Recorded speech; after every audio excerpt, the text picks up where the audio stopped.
Et si la plus grande prison que vous ayez jamais habitée n'avait pas de barreaux, mais était construite de mots et d'intentions invisibles? Une prison où vos propres émotions, vos désirs et même votre perception de la réalité sont les geôliers silencieux, subtilement orchestrés par d'autres. C'est une pensée dérangeante, n'est-ce pas?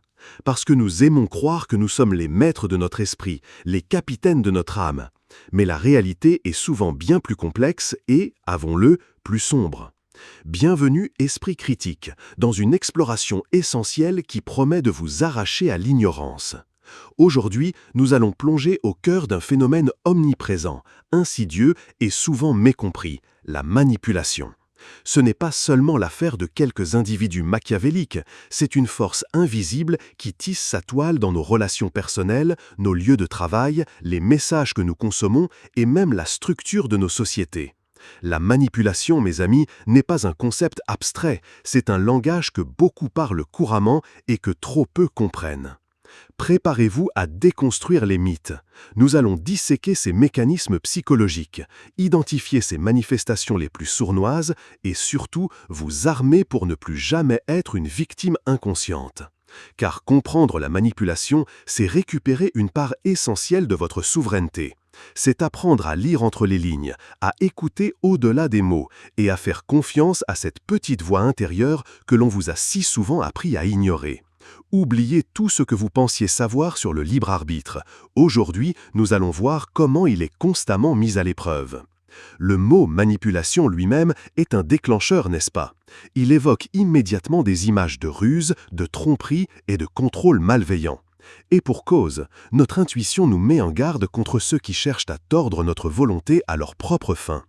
Mais pour vraiment comprendre ce phénomène, pour voir au-delà de la simple réaction émotionnelle, nous devons nous tourner vers des penseurs qui ont eu le courage de décortiquer ces mécanismes, même les plus sombres. Parmi eux, Robert Greene se distingue, non pas comme un défenseur de la manipulation, mais comme son analyste le plus lucide, exposant les lois invisibles qui régissent le pouvoir et l'influence dans les interactions humaines. Greene, dans des ouvrages comme Les 48 lois du pouvoir, ne propose pas un manuel éthique, il offre un miroir. Il décrit, avec une précision clinique et souvent dérangeante, les stratégies employées à travers l'histoire par ceux qui ont cherché à dominer, à séduire ou à s'élever. Son travail ne moralise pas, il cartographie le terrain complexe des dynamiques interpersonnelles. Il nous force à réaliser que la plupart de ces tactiques sont en réalité des observations fondamentales de la nature humaine, des comportements que nous rencontrons quotidiennement, souvent sans les reconnaître, ni chez les autres, ni en nous-mêmes. C'est la première pilule rouge.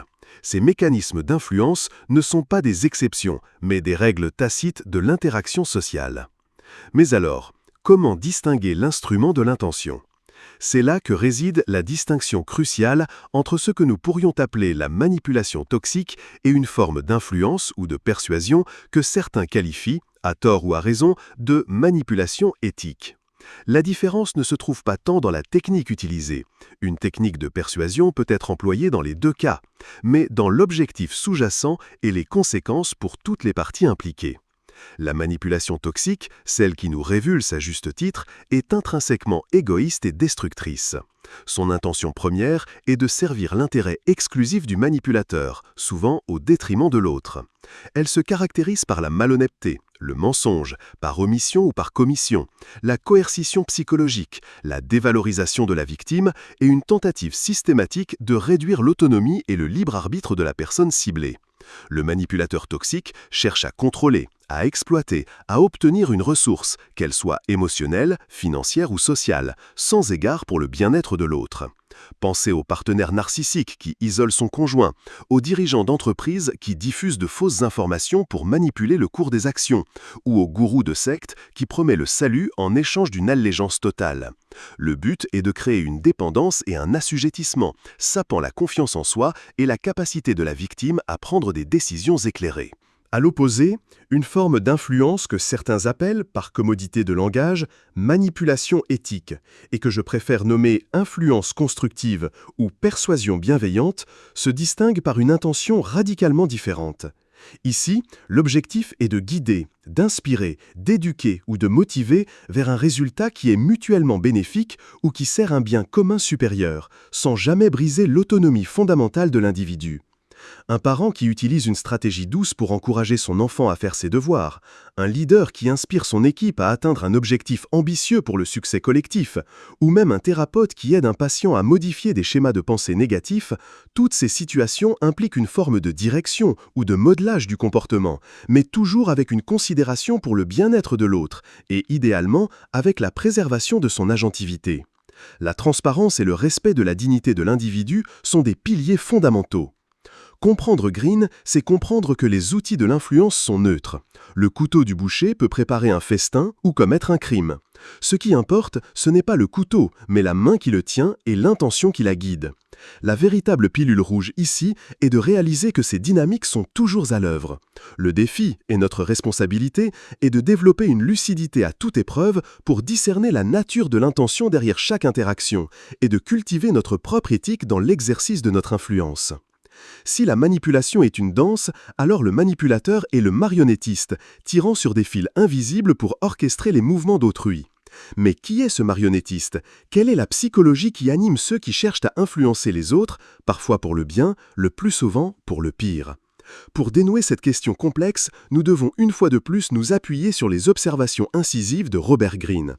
Il ne se contente pas de lister des tactiques, il révèle les motivations profondes et les traits de caractère qui permettent à ces tactiques de prendre racine et de s'épanouir. La transparence et le respect de la dignité de l'individu sont des piliers fondamentaux. Au cœur de la psychologie du marionnettiste, Greene discerne souvent un désir fondamental de contrôle. Ce n'est pas toujours un contrôle malveillant, cela peut émaner d'une profonde insécurité, d'un besoin de se sentir en sécurité dans un monde perçu comme chaotique, ou d'une ambition ardente d'atteindre des objectifs élevés. Pour le manipulateur toxique, ce désir de contrôle se pervertit en un besoin de domination pure, de pouvoir sur autrui.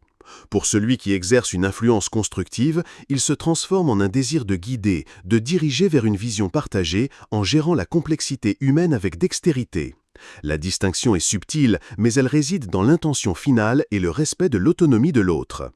Quels sont les traits psychologiques qui permettent à cette soif d'influence de se manifester? Premièrement, une capacité d'observation aiguisée, presque chirurgicale. Le manipulateur, qu'il soit bienveillant ou malveillant, est un psychologue amateur expert. Il étudie les désirs, les peurs, les insécurités, les routines et les schémas de pensée de sa cible avec une attention méticuleuse. Greene nous enseigne que comprendre les gens, c'est détenir la clé de leur comportement. Cette capacité à lire les autres est un atout neutre. Elle peut servir à anticiper les besoins d'un collègue ou à exploiter les faiblesses d'un adversaire. Deuxièmement, le détachement émotionnel. Pour agir stratégiquement, le marionnettiste doit être capable de se déconnecter de ses propres émotions et de celles de sa cible. L'empathie, si elle est présente, est utilisée comme un outil d'analyse plutôt que comme un frein moral.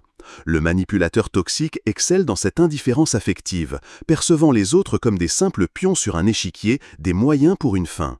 Le leader charismatique, en revanche, peut utiliser ce détachement pour prendre des décisions difficiles, en se concentrant sur le tableau d'ensemble plutôt que sur les émotions individuelles immédiates, mais sans jamais vouloir nuire intentionnellement. Troisièmement, la patience et le sens du timing.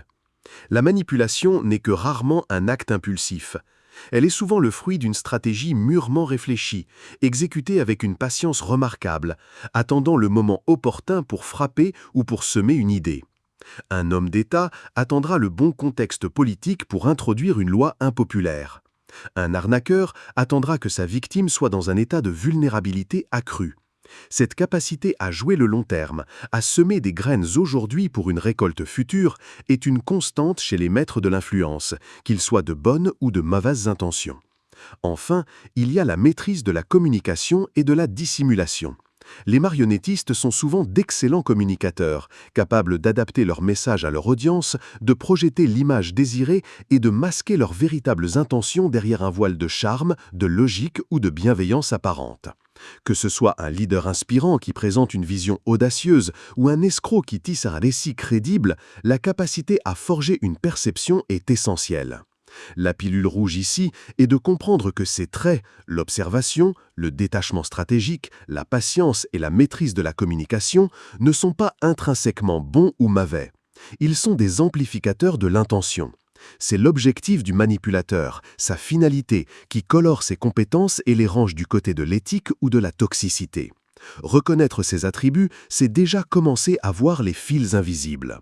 Nous avons exploré les motivations et les traits du marionnettiste. Il est maintenant temps de poser la question fondamentale. Pourquoi tant d'entre nous tombent-ils dans les mailles du filet ? Pourquoi sommes-nous si souvent vulnérables à l'influence, qu'elle soit subtilement dirigée ou grossièrement imposée ? La réponse n'est pas une simple défaillance morale. Elle réside dans des aspects profondément enracinés de notre psyché humaine, des failles que les maîtres de la persuasion, tels que décrits par Robert Greene, ont su exploiter avec une efficacité redoutable à travers les âges. La première et la plus puissante des raisons est sans doute notre propre ensemble de désirs et de peurs. Nous désirons l'amour, la reconnaissance, la sécurité, la richesse, la signification. Nous craignons la solitude, l'échec, le rejet, la mort. Le manipulateur, qu'il soit un ami toxique, un leader de culte ou un stratège politique, ne fait rien d'autre que de nous offrir ou de menacer ces éléments fondamentaux de notre existence. Il promet le bonheur si nous le suivons, ou brandit la menace de la misère si nous nous opposons. Robert Greene souligne que la puissance vient de la capacité à jouer sur les passions humaines, à les attiser ou à les apaiser. Lorsque nos désirs sont intenses ou nos peurs sont vives, notre capacité de jugement rationnel diminue, ouvrant la porte à l'influence externe. Ensuite, il y a la question de la confiance et de la paresse mentale. La plupart d'entre nous sommes câblés pour croire en la bonne foi d'autrui, du moins initialement. C'est une stratégie de survie sociale. Si nous devions analyser chaque interaction avec un scepticisme absolu, la vie serait insupportable et les liens sociaux impossibles à tisser.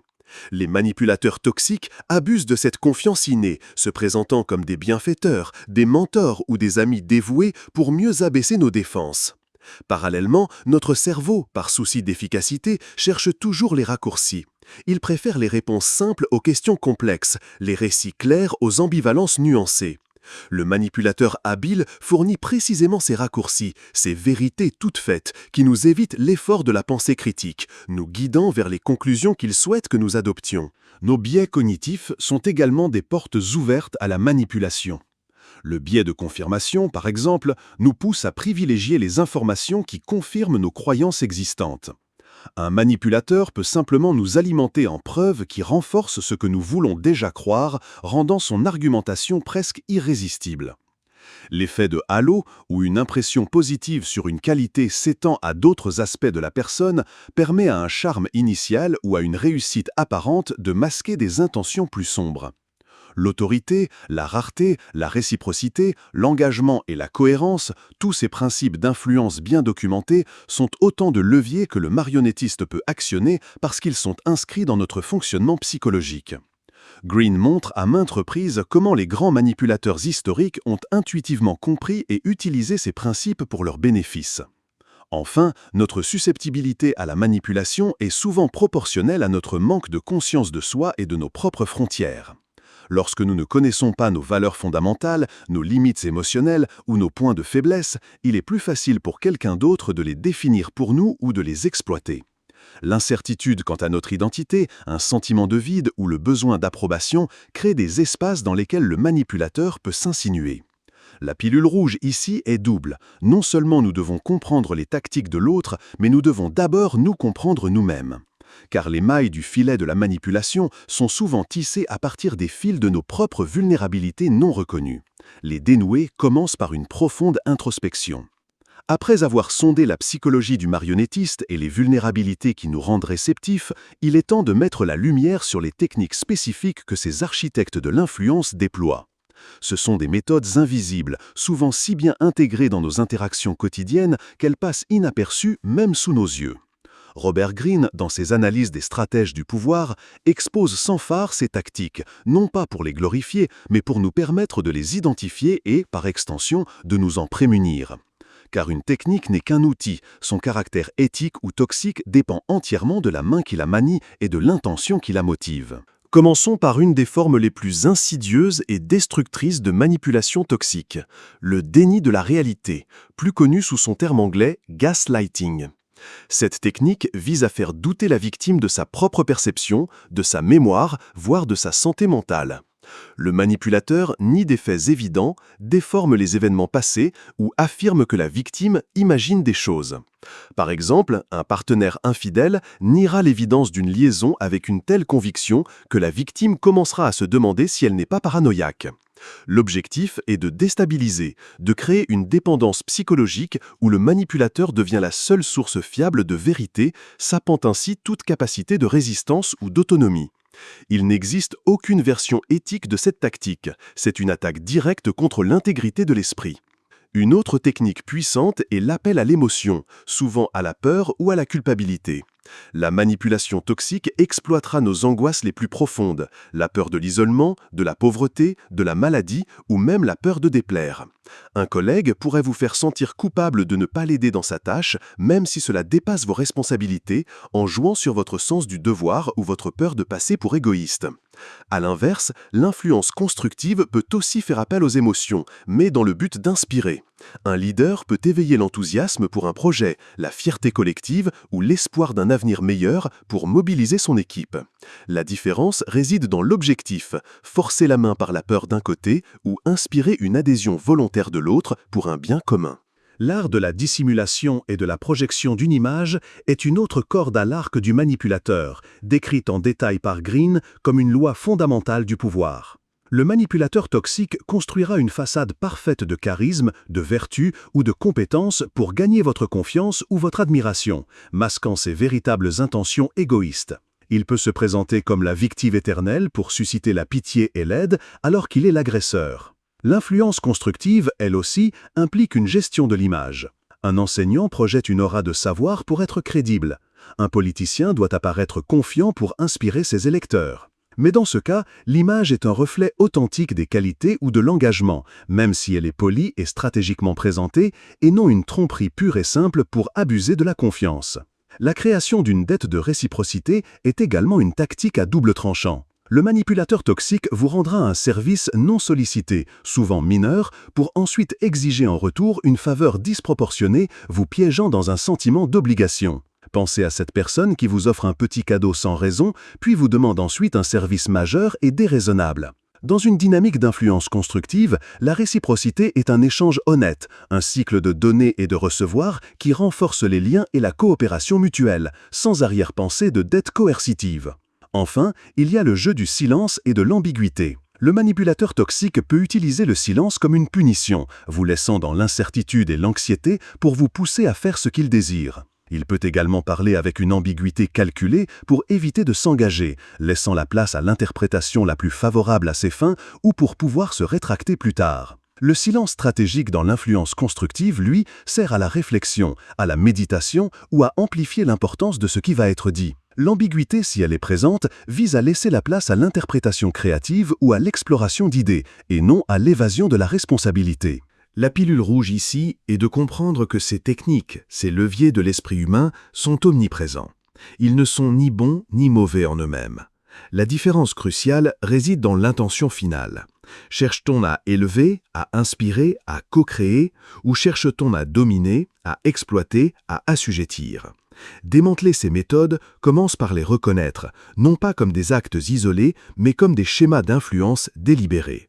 Si la manipulation peut opérer au niveau des relations interpersonnelles, son nombre s'étend bien au-delà, imprégnant les structures mêmes de nos sociétés. La manipulation à grande échelle est un phénomène fascinant et terrifiant, où les techniques individuelles que nous venons d'explorer sont amplifiées par la puissance des médias, les leviers de l'appareil politique et les subtilités de l'ingénierie sociale. Robert Greene, dans ses études de la guerre, de la politique et de l'histoire, montre que les principes d'influence et de pouvoir sont universels, s'appliquant aussi bien à l'individu qu'à la masse. Considérons d'abord les médias.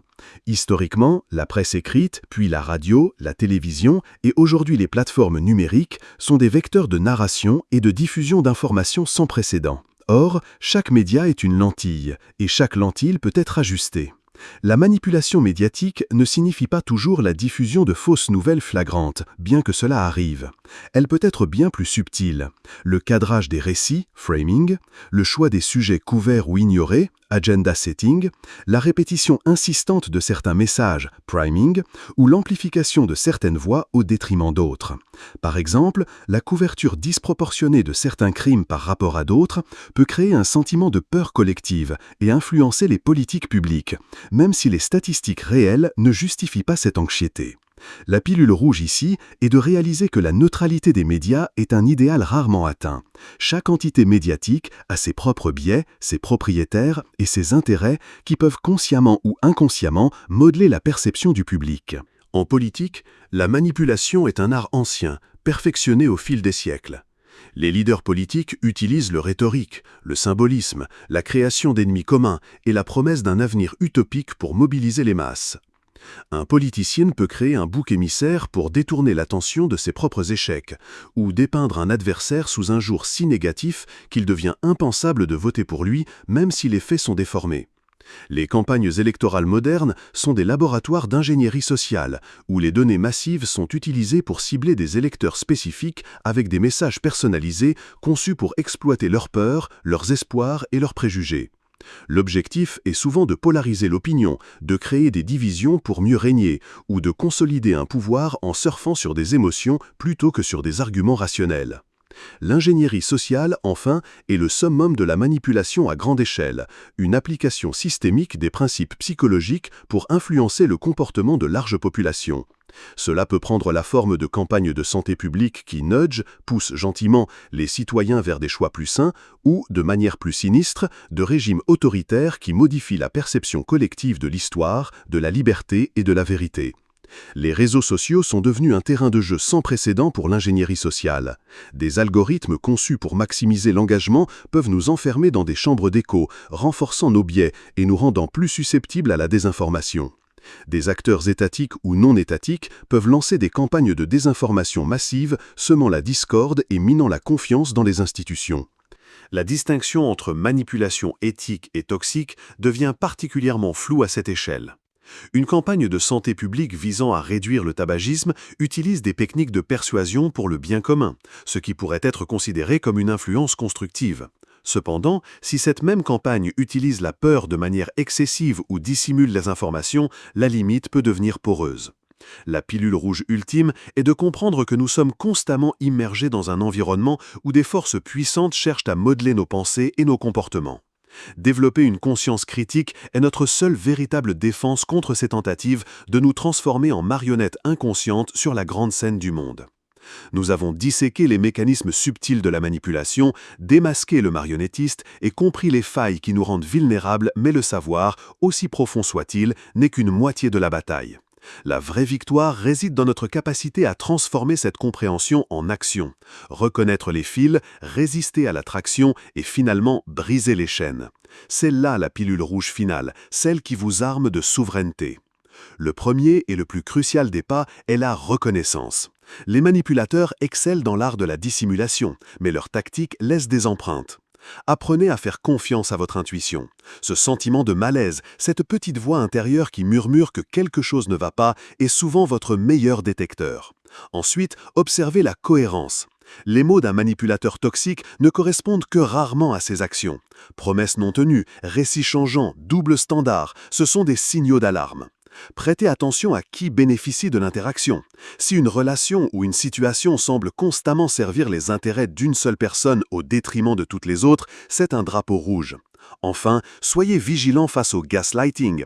Si vous commencez à douter de votre mémoire, de votre perception, de votre santé mentale, ou si vous vous sentez constamment confus et déstabilisé après des interactions avec une personne, c'est un signe clair de manipulation toxique visant à vous faire perdre pied.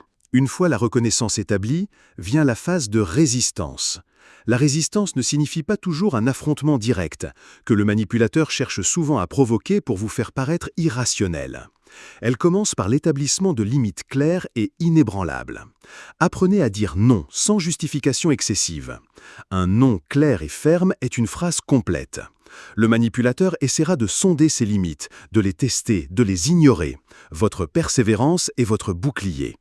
Développez un détachement émotionnel stratégique. Ne réagissez pas immédiatement aux provocations ou aux demandes pressantes. Prenez du recul, respirez et analysez la situation avec froideur. Posez des questions plutôt que de donner des réponses. Qu'est-ce que tu attends de moi exactement? Quel est ton objectif ici? Ces questions inversent la dynamique de pouvoir, forçant le manipulateur à révéler ses intentions. Pour la manipulation à grande échelle, la résistance passe par la vérification systématique des faits, la consultation de sources d'informations diverses et l'esprit critique face aux récits simplistes ou émotionnels. Robert Greene, bien que dépeignant les lois du pouvoir, nous offre aussi la connaissance pour nous en prémunir, car comprendre les schémas de l'influence, c'est en briser l'emprise. Enfin, pour une libération durable, il est impératif d'investir dans votre propre autoconscience. Comme nous l'avons vu, nos propres désirs, peurs et insécurités sont les portes d'entrée de la manipulation. Connaître vos points faibles, vos valeurs fondamentales et vos limites personnelles est votre plus grande défense. Travaillez à renforcer votre résilience émotionnelle et psychologique. Cela peut impliquer la thérapie, la méditation ou simplement la construction d'un réseau de soutien solide composé de personnes de confiance.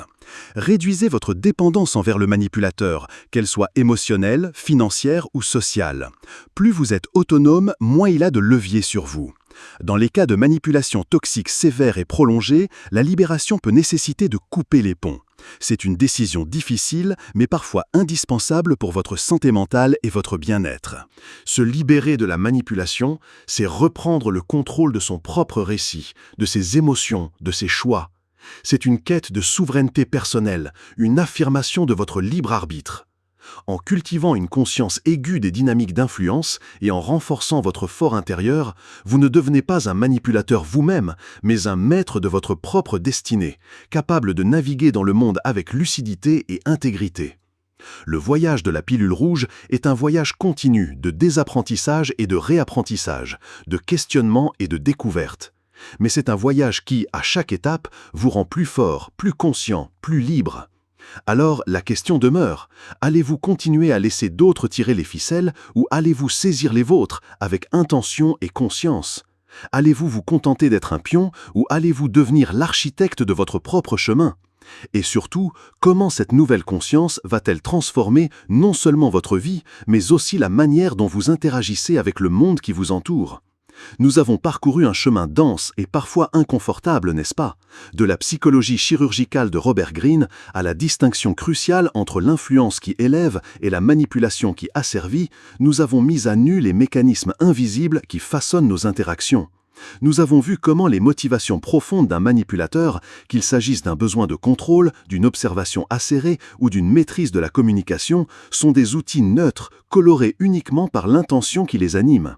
Nous avons plongé dans les raisons pour lesquelles nous tombons dans ces pièges, confrontant nos propres désirs, nos peurs profondes et nos biais cognitifs qui, sans une conscience aiguë, peuvent être exploités. Puis, nous avons démantelé les techniques spécifiques, le gaslighting, l'appel aux émotions, la projection d'images et la fausse réciprocité, révélant comment ces tactiques, de l'échelle personnelle à la manipulation médiatique et politique massive, tissent une toile d'influence sur nos vies. Le fil rouge de cette exploration a été la révélation que le pouvoir n'est pas inhérent aux manipulateurs, mais souvent transféré par notre propre ignorance et notre manque de préparation. La véritable pilule rouge n'est pas de dénoncer la manipulation, mais de la comprendre si intimement que vous en deveniez invulnérable. C'est en reconnaissant les signes, en établissant des limites claires et en cultivant une inébranlable conscience de soi que vous brisez ces chaînes invisibles. C'est en faisant cela que vous cessez d'être un pion et que vous revendiquez votre rôle d'architecte de votre propre réalité.